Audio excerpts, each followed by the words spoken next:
Imagine you're aboard a magnificent ship.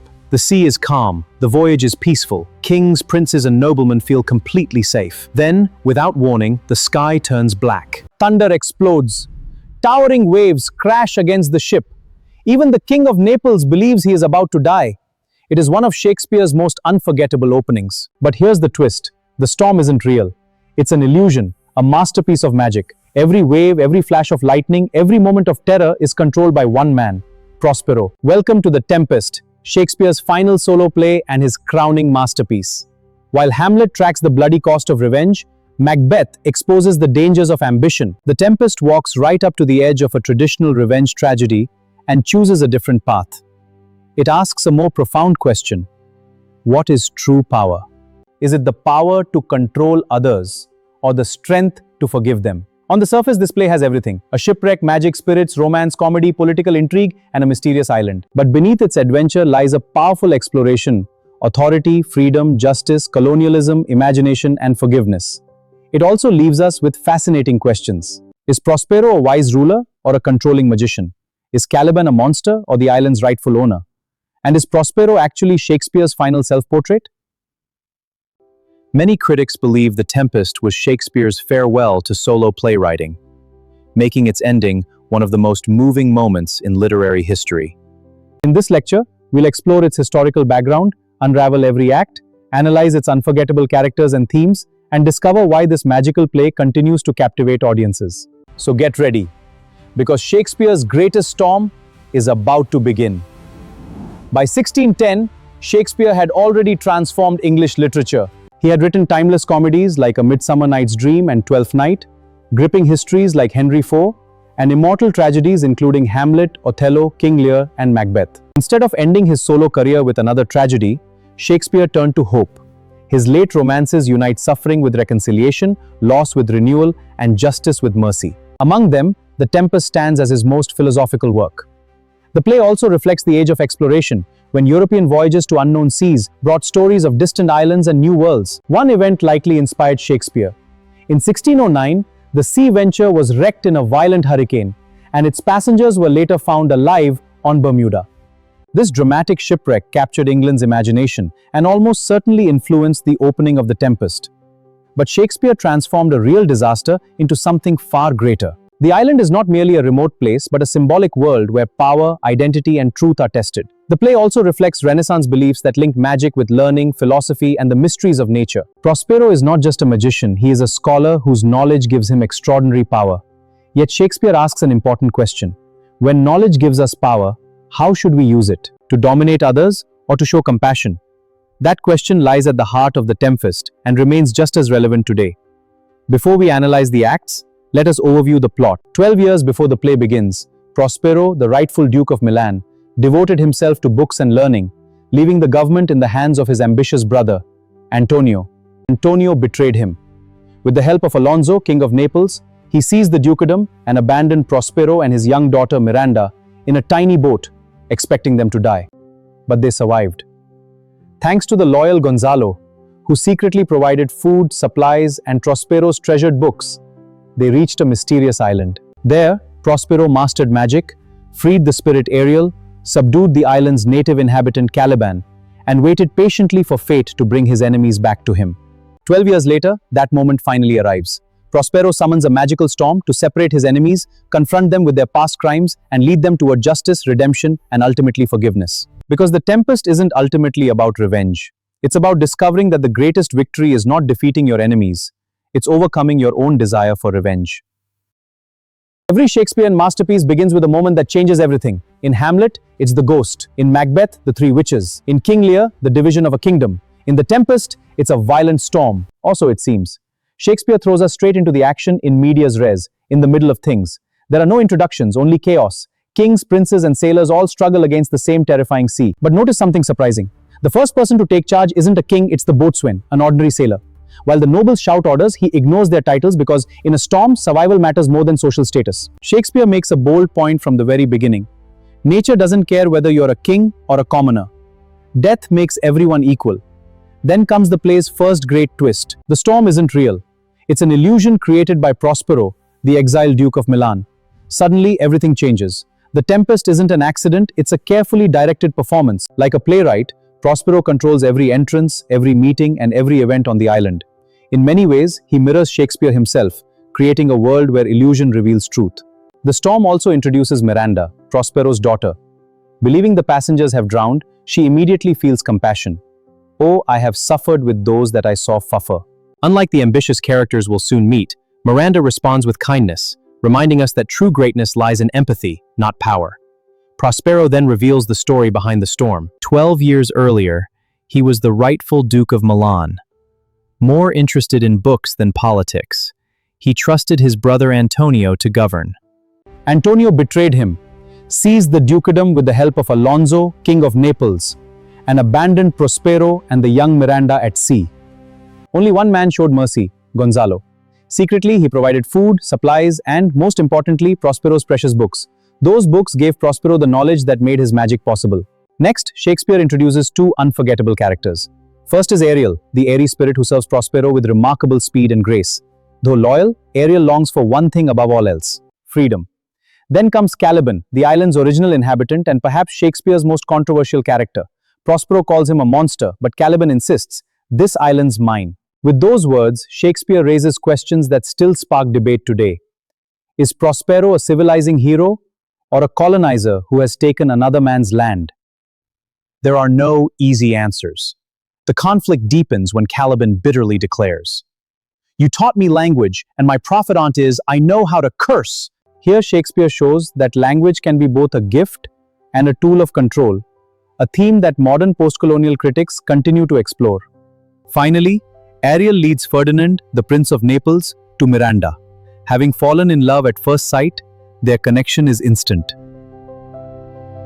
But Prospero deliberately makes Ferdinand work for Miranda's love, believing that a lasting relationship must be earned through patience and sacrifice, not simply passion. By the end of Act 1, every major conflict has been set in motion.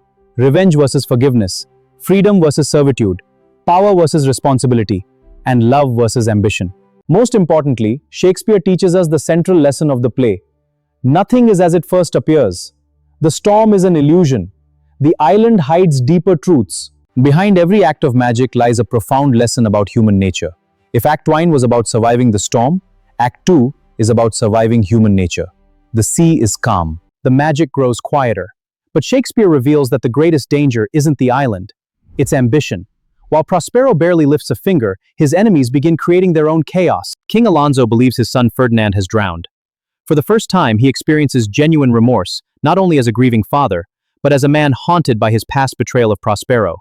Unlike Antonio, Alonso can change. Shakespeare suggests that redemption begins with regret, while Gonzalo dreams of a peaceful society free from war, greed, and inequality. Antonio mocks him. Why? Because cynics cannot imagine a world without power. Gonzalo believes in cooperation. Antonio believes only in ambition. It's a clash between hope and corruption. When Alonso falls asleep, Antonio sees another opportunity. Having stolen one kingdom, he now persuades Sebastian to murder his own brother and seize the throne. It's a scene that echoes Lady Macbeth tempting Macbeth and Iago manipulating Othello. Shakespeare's message is clear.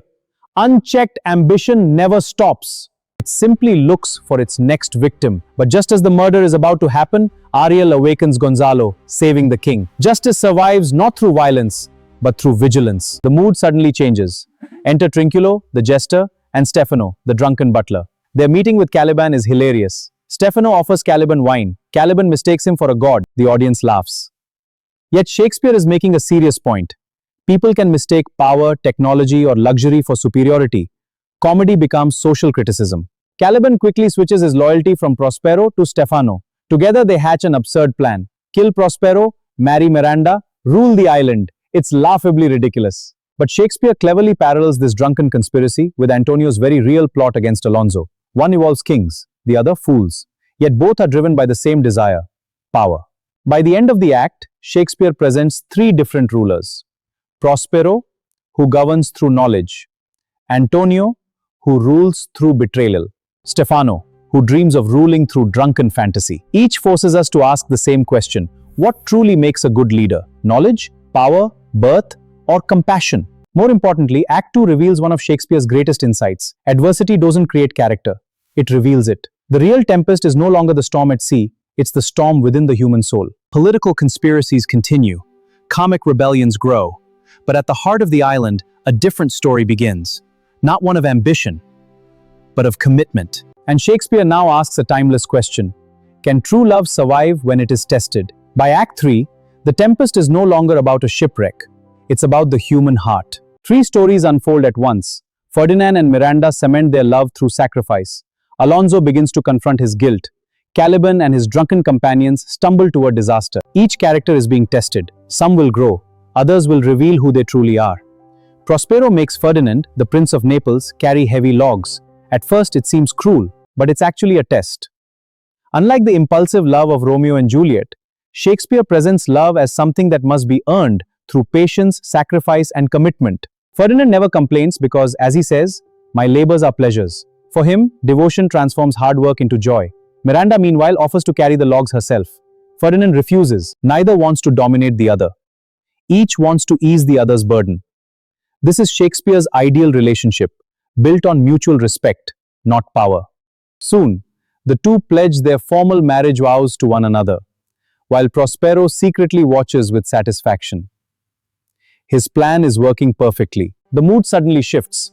Stephano, Trinculo, and Caliban continue their ridiculous plot to overthrow Prospero. Caliban insists that Prospero's books must be destroyed first. Why? Because Shakespeare reminds us that knowledge is the real source of power. Meanwhile, Ariel invisibly tricks the drunken conspirators into arguing with one another. He never uses force. He simply lets their pride do the work. Once again, Shakespeare shows that illusion succeeds because people choose to believe it. The play's most spectacular moment arrives when mysterious spirits present a magnificent banquet. Just as Alonso and his companions prepare to eat, it disappears. Ariel appears as a terrifying harpy and accuses them of betraying Prospero. This isn't physical punishment, it's psychological justice. Shakespeare suggests that guilt is often more painful than any prison. Alonso is overwhelmed with remorse. Antonio refuses to change. The same truth transforms one man and hardens another. Act 3 marks the turning point of the play. Love begins to heal. Conscience begins to awaken. And Prospero's greatest victory isn't defeating his enemies. It's making them confront themselves. Shakespeare reminds us that real justice doesn't begin with revenge. It begins with self-awareness. The storm has served its purpose. Love has blossomed. Guilt has awakened. Now Shakespeare slows the action and offers something unexpected. A celebration of love, art, and imagination, before revealing one of the most beautiful speeches he ever wrote. Act 4 is the calm after the storm. Ferdinand has passed Prospero's test. He has worked with patience, remained loyal to Miranda, and proved that his love is genuine. Prospero finally gives his blessing. Unlike Romeo and Juliet, where love is driven by passion, The Tempest presents a more mature idea. True love is built on trust, patience, and commitment. To celebrate, Prospero stages a magnificent masque. Spirits under his direction disguise themselves as the Roman goddesses Iris, Ceres, and Juno to bless the couple with love, prosperity, and harmony. For a moment, the island becomes a vision of a perfect world. But the masque is more than entertainment. Like Shakespeare himself, Prospero creates an entire world through illusion. The island becomes a theater. The spirits become actors, and magic becomes a symbol of the power of art. Suddenly, the celebration ends. The spirits vanish. Prospero remembers Caliban's conspiracy and reflects on one of Shakespeare's most famous ideas.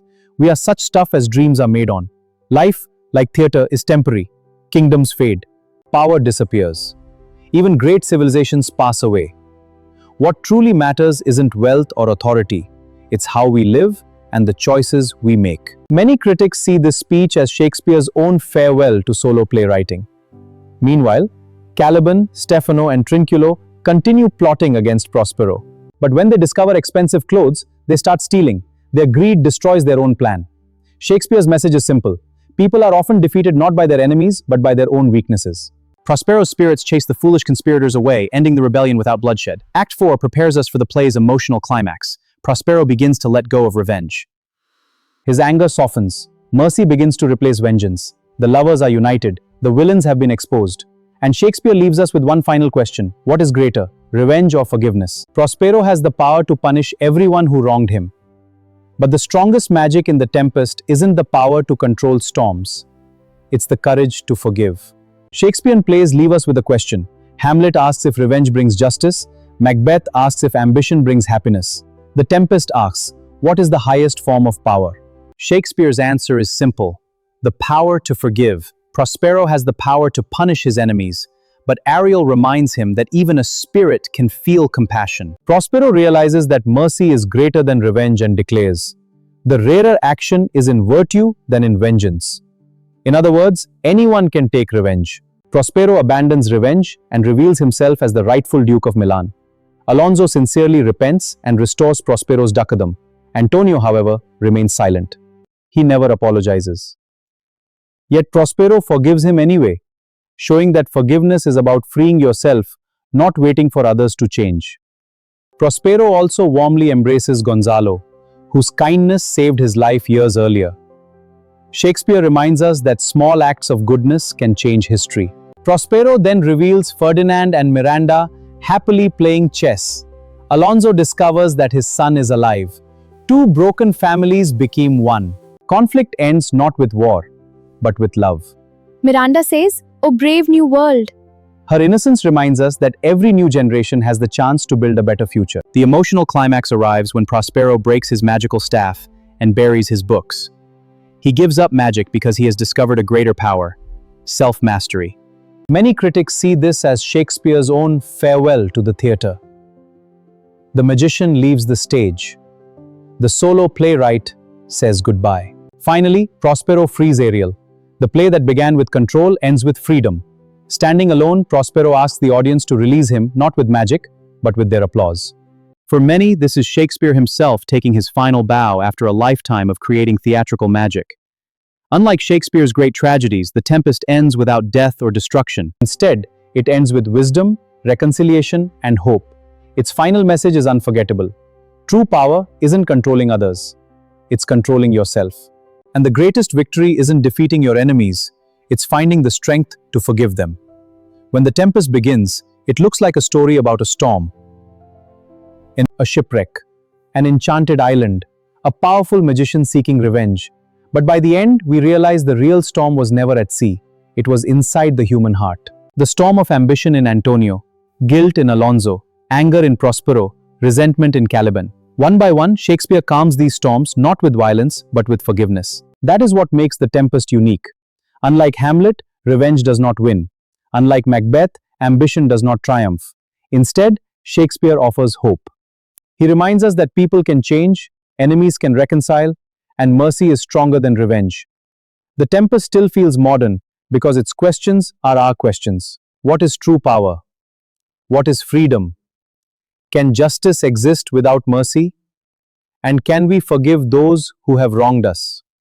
Perhaps Prospero's greatest achievement isn't controlling storms, it's learning to control himself. Many critics see Prospero as Shakespeare's final self-portrait, a lie writer laying down his pen and taking a final bow. That is why The Tempest remains Shakespeare's perfect farewell. Not because it contains his greatest magic, but because it contains his greatest wisdom. So the next time you hear the title The Tempest, don't think only of thunder and waves. Think of the invisible storms we all carry within us. Because Shakespeare's final lesson is timeless. The strongest person is not the one who can conquer others, but the one who can conquer themselves. If you enjoyed this lecture, do not forget to like, share, and subscribe for more deep explorations into literary theory, criticism, philosophy, poetry, and world literature. Until next time, keep reading critically and thinking deeply. Thank you for watching.